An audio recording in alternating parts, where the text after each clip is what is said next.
Hello everyone, myself Saloni Agarwal and I welcome you all at my YouTube channel. And जो आज topic मैं आप लोगों के साथ डिस्कस करने वाली हूँ वो है MPPSC previous years geography question, और हम इनकी एनालिसिस भी करेंगे सो दैट आपको आइडिया लग जाए कि आगे एग्जाम्स में किस तरीके से ज्योग्राफी के क्वेश्चंस पूछे जाएंगे।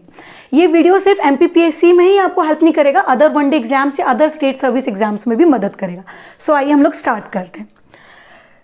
सबसे पहला question, which of the following is a desert region. Desert region पूछा है, ठीक है। तो Sindhu area, Gangetic area, Assam area, central India area. तो central India area of course desert region नहीं है। असम एरिया जो नॉर्थ ईस्टर्न स्टेट में सिचुएटेड है तो ये भी नहीं है।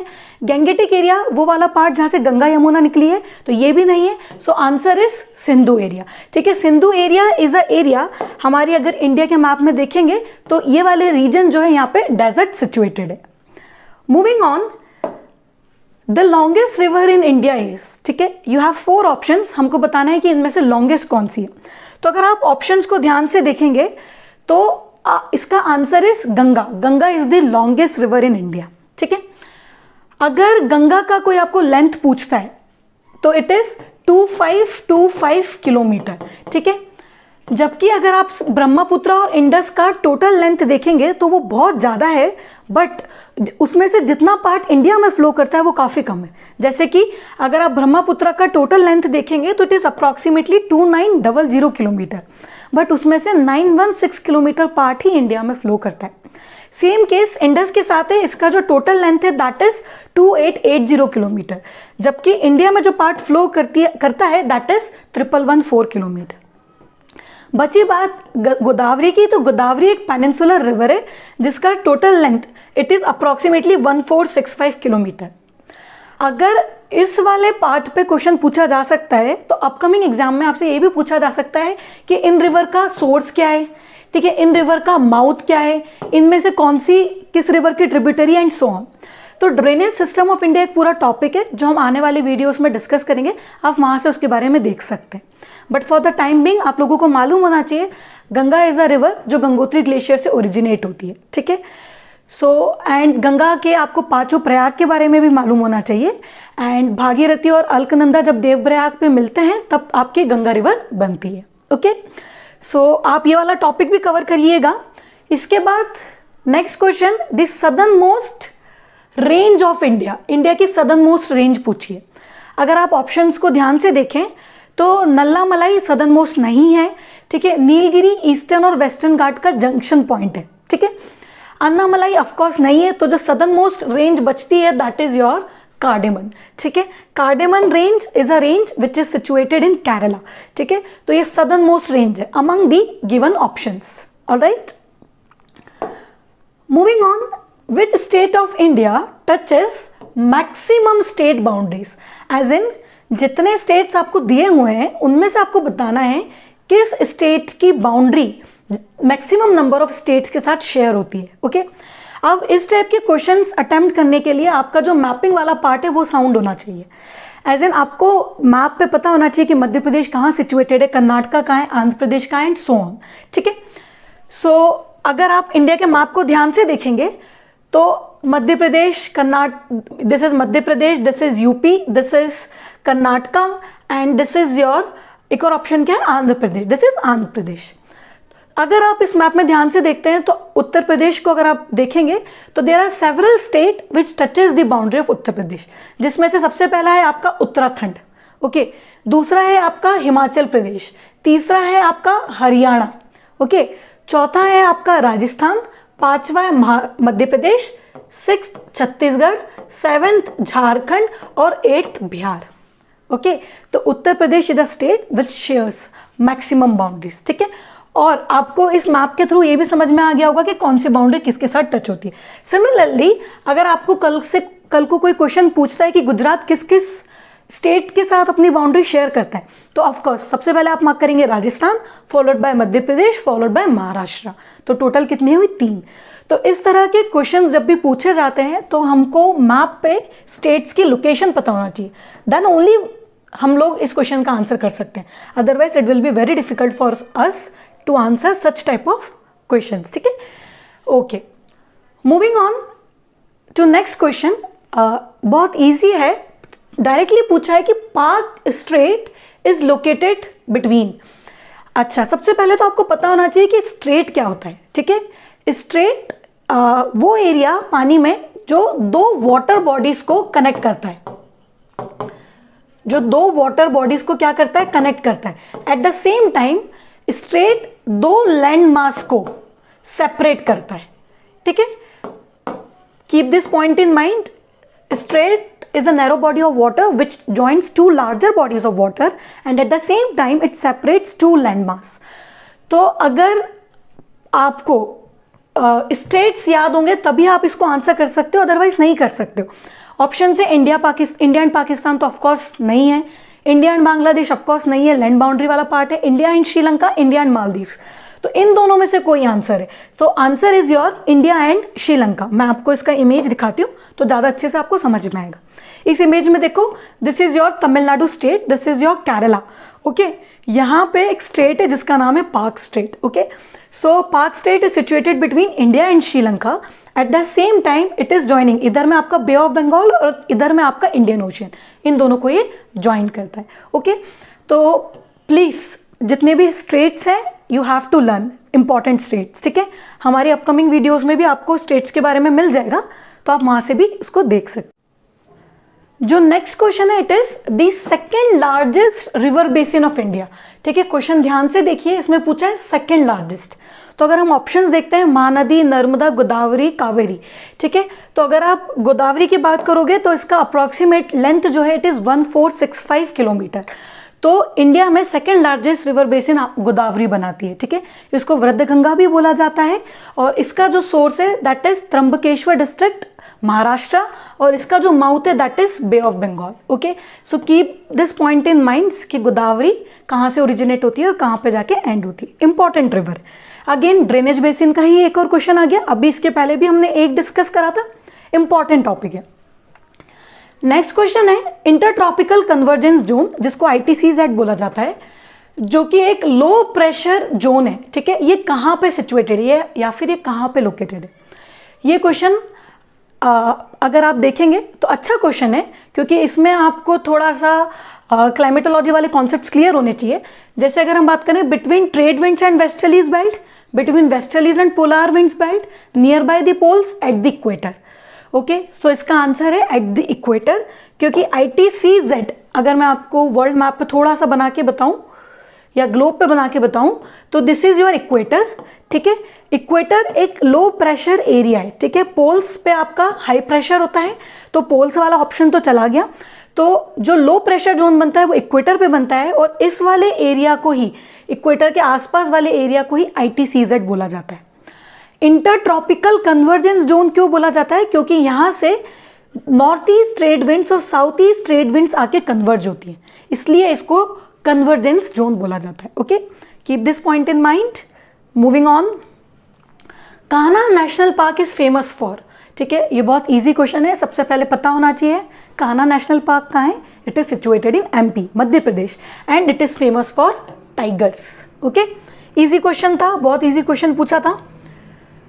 Which of the following countries does not form border with the Caspian Sea, ठीक है। ये क्वेश्चन आपका वर्ल्ड मैपिंग से रिलेटेड है। ऑफ कोर्स काफी अच्छा क्वेश्चन है, क्योंकि पहले तो आपको पता होना चाहिए कि कैस्पियन सी कहाँ सिचुएटेड है, तभी आप बता सकते हो कि कौन कौन सी कंट्रीज इसको सराउंड करती है, ठीक है। तो इसमें से कौन सी कंट्री नहीं करती है? अजरबैजान करती है, ईरान करती है, इराक नहीं करती है, और कजाकिस्तान करती है, ठीक है।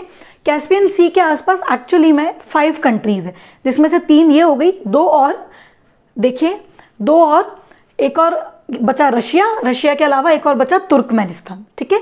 सो याद रखिएगा, इसका एक शॉर्ट ट्रिक है रिया KT, ठीक है।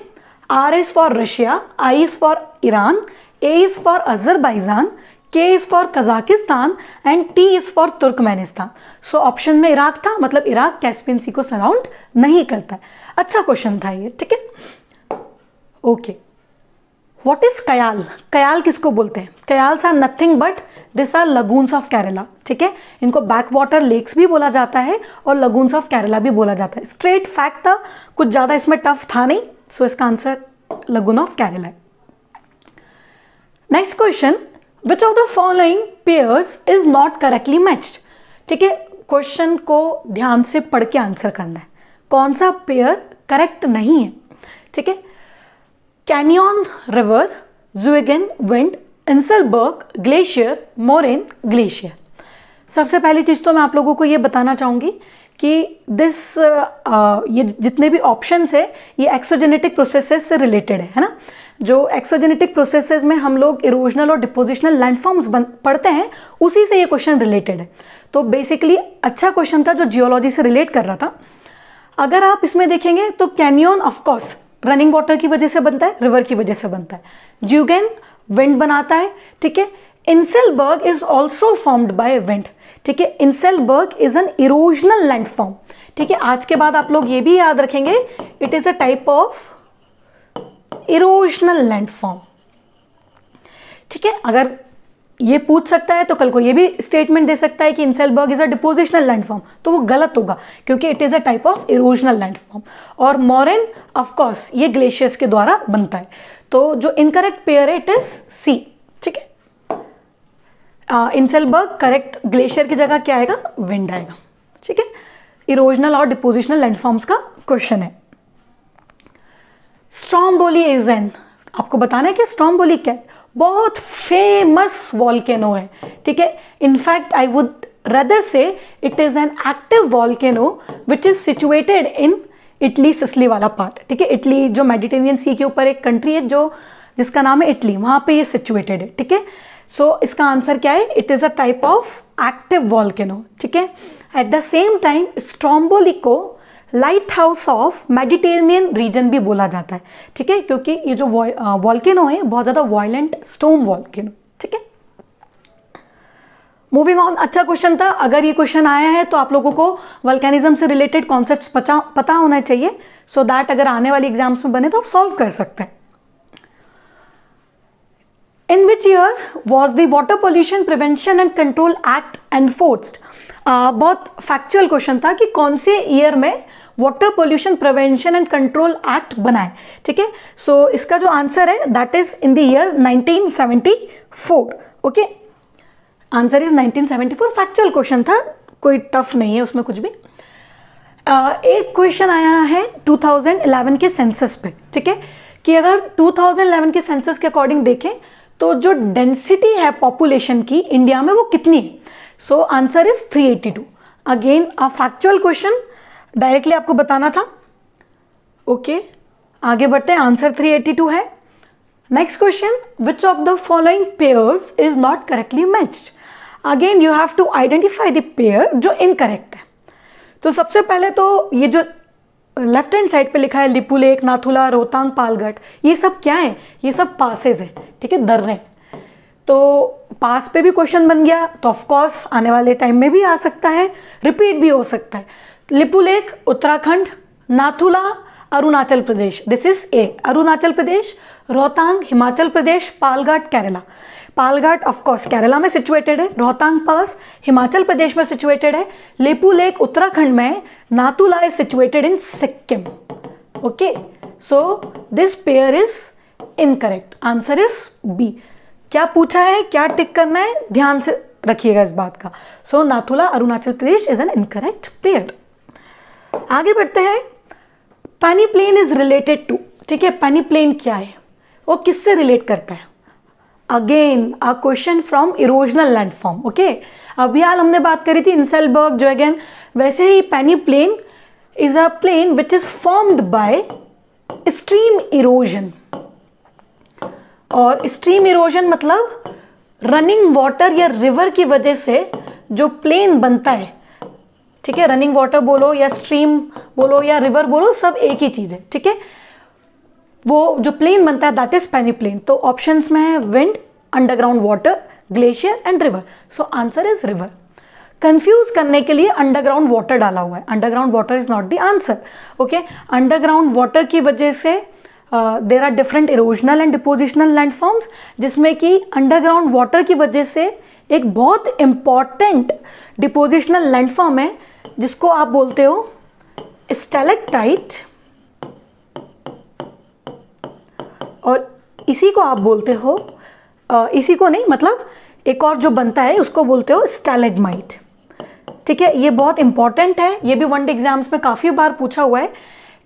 होता क्या है कि केव्स के अंदर में, ठीक है, जब केव्स के अंदर में या तो पानी पास होता है या पानी जब बूंद बूंद करके टपकता है, और जब वाटर इवोपरेट हो जाता है पीछे में सिर्फ मिनरल्स बच जाते हैं। मतलब कहने का मतलब यह है, when water evaporates leaving mineral behind, तो वो जो मटेरियल बचता है वो आपस में कंसोलिडिफाई होकर सेडिमेंट्री रॉक का फॉर्मेशन कर लेता है। तो वो रॉक्स जो ऊपर सीलिंग से जुड़े हुए होते हैं उनको बोला जाता है स्टैलेक्टाइट, और वो रॉक्स जो ग्राउंड से जुड़ के बने हुए होते हैं उनको बोला जाता है स्टैलेग्माइट।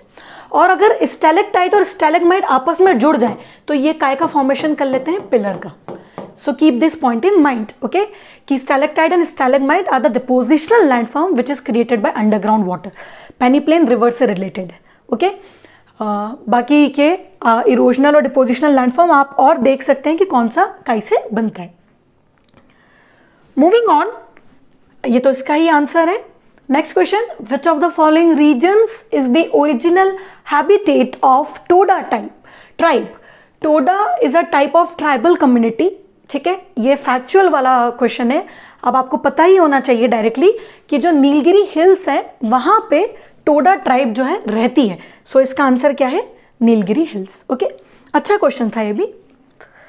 वेयर इज रास तनूरा ऑयल रिफाइनरी लोकेटेड, ठीक है, अगेन वर्ल्ड से रिलेटेड है, मतलब वर्ल्ड का डेटा है, आपको मालूम होना चाहिए।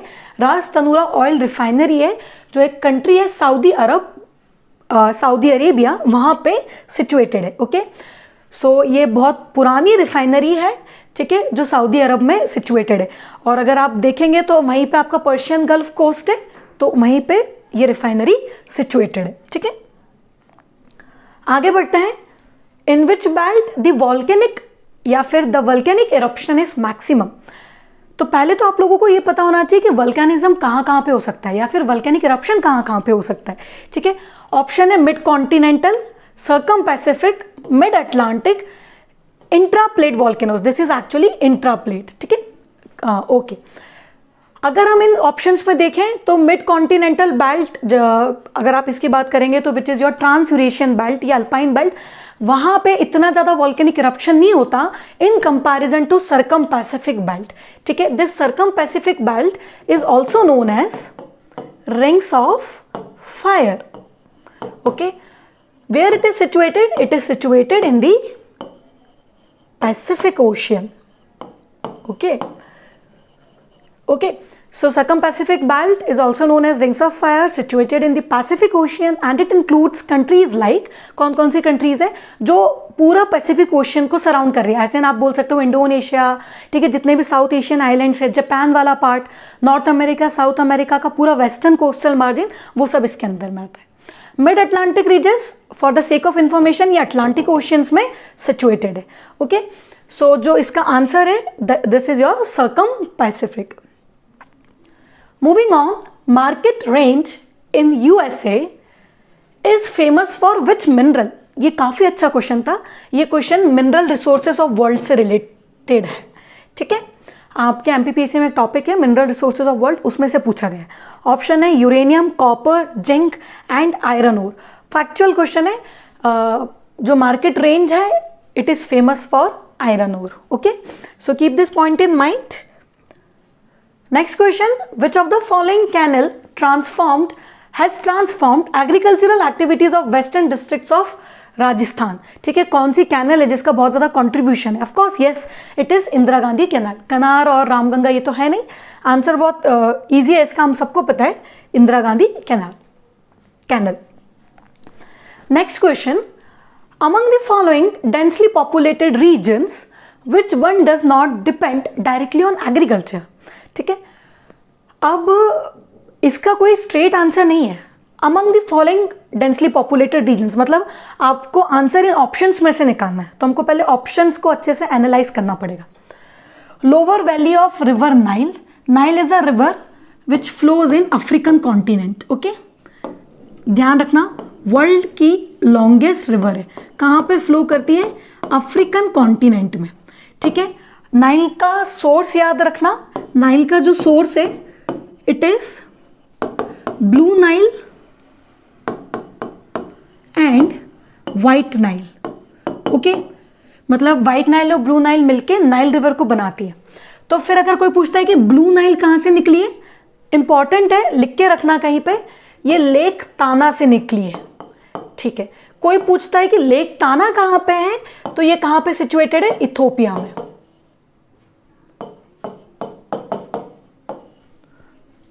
ठीक है, फिर व्हाइट नाइल कहां से निकली है, तो व्हाइट नाइल जो निकली है ये आपके निकली है लेक विक्टोरिया। अब देखो कितने सारे फैक्ट कवर हो गए इसमें। ठीक है, सिर्फ एक नाइल रिवर के आने से।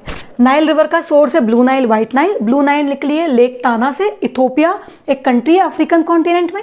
व्हाइट नाइल निकली है लेक विक्टोरिया से। विक्टोरिया के आसपास कौन कौन सी लेक है, प्लीज इसको नोट करना। जो विक्टोरिया के आसपास लेक सिचुएटेड है that is Kenya, Uganda and Tanzania. Kenya, Uganda and Tanzania. तो पूछा है कि कौन सा रीजन एग्रीकल्चर पे डायरेक्टली डिपेंडेंट नहीं है, तो first lower valleys of river Nile. Okay, पहले और दूसरे ऑप्शन देखते हैं। ईस्टर्न प्लेन्स ऑफ चाइना, मतलब चाइना का ईस्टर्न वाला पार्ट। ठीक है, ओके, ईस्ट चाइना सी के आसपास वाला। जावा आइलैंड, मतलब इंडोनेशिया, सुमत्रान आइलैंड्स के आसपास। North eastern United States of America. USA का north eastern part. North eastern part मतलब अगर आप यूएसए को देखेंगे तो USA is a country which is situated in North American continent. ठीक है, तो उसका अगर आप नॉर्थ ईस्टर्न पार्ट देखेंगे तो मतलब the part which is close to Atlantic ocean. इधर में अटलांटिक ओशियन आ गया, वेस्टर्न साइड में पैसिफिक ओशियन है। तो ऑफकोर्स इन चारों ऑप्शंस में अगर आप ध्यान से देखें तो रिवर नाइल के आसपास जो लोग रहते हैं एग्रीकल्चर डिपेंडेंट इकोनॉमी है। चाइना में भी इधर है, जावा आइलैंड में भी है, बट यूएसए में this area does not directly depend on agriculture, मतलब सिर्फ एग्रीकल्चर पे डायरेक्टली डिपेंडेंट नहीं है। So answer is D. Okay, moving on to next question. Out of total population of 121 crore what was the level या फिर percentage of urbanization in 2011 census of India। 2011 के census पे question है। अभी just हमने एक क्वेश्चन देखा था 2011 के सेंसस पे कि इंडिया का डेंसिटी कितना है, पॉपुलेशन डेंसिटी। ठीक है, तो दैट वाज 382। ये भी डायरेक्ट फैक्चुअल क्वेश्चन है। तो अभी जो आने वाली एग्जाम्स हैं, जिस डेट पे हम रिकॉर्ड कर रहे हैं, अभी तक जो हमारे पास लास्ट सेंसस है दैट इज 2011। ठीक है, तो जो लेटेस्ट डेटा है 2011 का है, तो आपको पूरा 11 का सेंसस का डेटा पढ़ के जाना पड़ेगा। ठीक है, सो इसका आंसर भी फैक्चुअल है, that is 31.15%। Answer is D. Okay, next question, where is Sargasso sea situated. ये क्वेश्चन अच्छा है, सरगासो सी का लोकेशन पूछा है। ठीक है, सरगासो सी का जो लोकेशन है that is in the north Atlantic ocean. South Atlantic नहीं है, इंडियन भी नहीं है, नॉर्थ पैसिफिक भी नहीं है। अब ये जो क्वेश्चन है ये इंपॉर्टेंट इसलिए बनता है क्योंकि सरगासो सी के आसपास 4 इंपॉर्टेंट करंट्स हैं। ठीक है, मैं आपको मैप में दिखाती हूँ। This is your Sargasso Sea. Okay, this is your North Atlantic Ocean, this is North America, this is South America, this is Europe, this is Africa. Okay, अब देखना यहाँ पे ध्यान से। ठीक है, सरगासो सी के आसपास जो 4 इंपॉर्टेंट करंट्स है उसमें इधर एक करंट है जिसका नाम है नॉर्थ इक्वेटोरियल करंट। ओके, एक करंट इधर है जिसका नाम है गल्फ स्ट्रीम। ओके, एक करंट इधर है जिसका नाम है नॉर्थ अटलांटिक ड्रिफ्ट, और एक और करंट है जिसका नाम है Canaries current. Getting, this are the 4 currents जो सरगासो सी के आसपास में है। ठीक है, प्लीज एग्जाम के लिए याद रखना, NAC, Gulf Stream, North Atlantic Drift, ये जो तीनों करंट है this are warm currents. Okay, जबकि जो आपका कैनरी करंट है it is the only cold current which surrounds the Sargasso Sea. Ocean currents are of 2 type, warm and cold. बहुत बार एग्जाम्स में, वनडे एग्जाम्स में पूछा जाता है कि इनमें से कौन सा कोल्ड करंट नहीं है, इनमें से कौन सा वार्म नहीं है। इस बार सरगासो सी का लोकेशन पूछ लिया। ऐसा नहीं है कि रैंडमली उठा के पूछा है, पूछा इसलिए क्योंकि इसके आसपास इंपॉर्टेंट करंट्स हैं।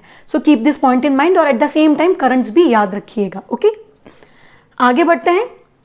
Which one of the following waterways has more economic and strategic significance? Mind the words carefully. Economic और स्ट्रेटेजिक सिग्निफिकेंस पूछा है।